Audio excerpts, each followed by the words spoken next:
Solomon and pagan wives, Jesus and that pagan woman. Fifth week in Ordinary Time, 10th of February, Thursday reflection. My dear friends, it's important with whom you are dealing, whom you are associating. Because if you sow the seeds with the thorny bushes, shrubs, one day those bushes would completely destroy the crop.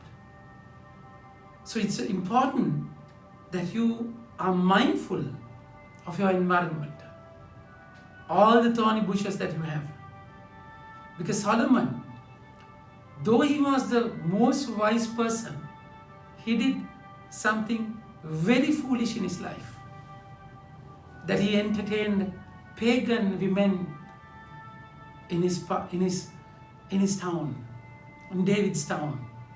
So he, together with the queens, pagan queens, there came their gods, and completely desolated the purity of the temple, purity of the presence of God.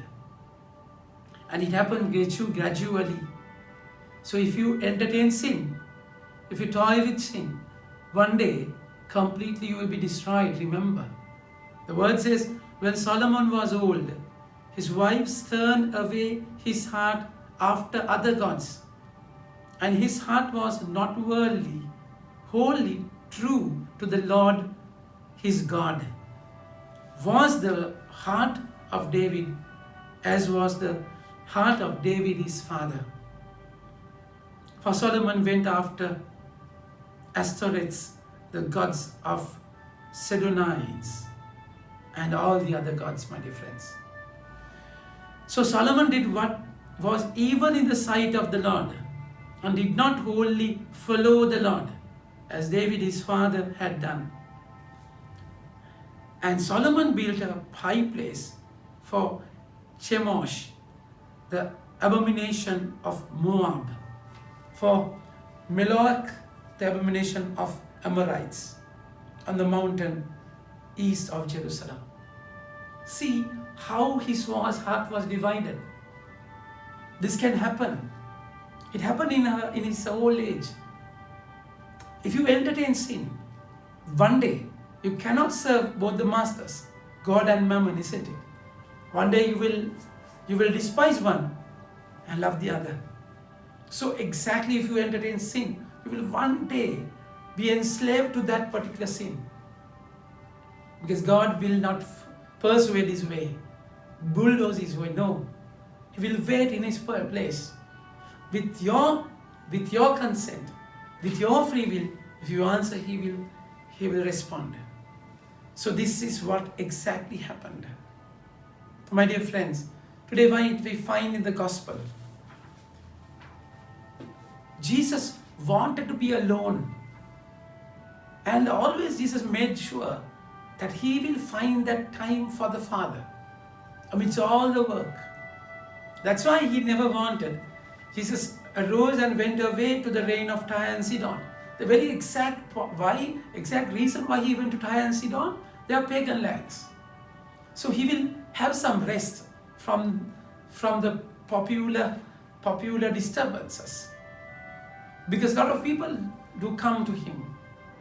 But then he wanted to spend time alone with the Father. It's important that without you run like a rat, without any direction. You try to find your own Tyre and Sidon in your own prayer life, to be alone with the Father. Otherwise, most wise person, Solomon, had lost the track. It can happen to you also. So if the Lord is showing us the way, how to deal with the world, when you are in the world, you have to remember that you are not of the world. You are not for the world. You are in the world. So that's why it is important that you find time to be alone with the Father. And then yet could not be hidden. And he entered the house and did not want anyone to know. Yet he could not be hidden. But immediately a woman, whose little daughter had an unclean spirit, heard of him and came and fell down at his feet. Now the woman was a Gentile, a Syrophoenician by birth, and she begged him to cast the demon out of her daughter. But friends, so on the other hand, this particular woman, unlike the women with Solomon, they changed his mind. This particular Syrophoenician woman by birth, but then she came to the Lord. The reverse version of the Old Testament. She came to the Lord, believing only He can heal. And what happened? Now the woman was, and she begged him to cast the demon out of her daughter. And he said to her, let the children be fed first. For it is not right to take the children's bread and throw it to the dogs. What a thing, my dear friends. What a response. Stunning, shocking response. But then she, of course, she made sure that we'll stick with the Lord. Those queens in the Old Testament, they were away from the Lord. They became the reason to take even Solomon out of the track. But this woman, when the Lord is practically throwing her away, practically despising her.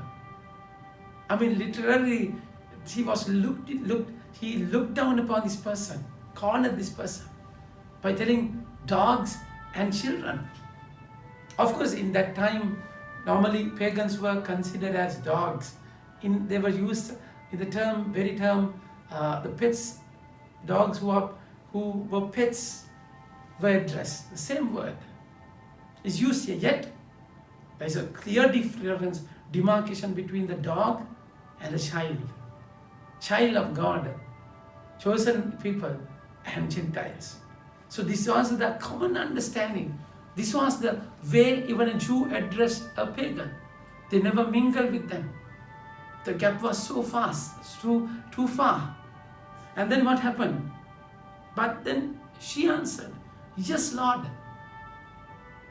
She was never taken back. No. She said, yes, Lord. Of course, we are dogs. We are not children. But then, yet even the dogs under the table eat the children's crumbs. What a faith, my dear friends. What a faith. Here, it does not matter whether you are a pagan or a Jew, whether you are Sinhalese or Tamil. It does not matter. What matters is the faith. Faith that connects and unites us to the Lord. The depth of your faith. So more He tests, your faith is being tested, sharpened, shined, my dear friends. So that's exactly what should happen to you. So the answers of the Lord clears everything, yet even the dogs. And He said to her, for this statement you may go on your way. The demon has left your daughter. When she answers here, the demon is gone there. So this is exactly what would happen when God tests you. You're being more sharpened. You're being empowered because He loves you, that He tests you. Like the gold is tested in the fire, silver in the fire. That's how you're being tested by the Lord. If you're a child, you're being punished. Punishment means formation. He wants her to come a journey of maturity, and found the child lying in bed and the demon gone. So it's a beautiful moment when you are tested. Just hold on and don't be foolish like Solomon. Just be and stay with the Lord like that woman. Amen. May God bless you.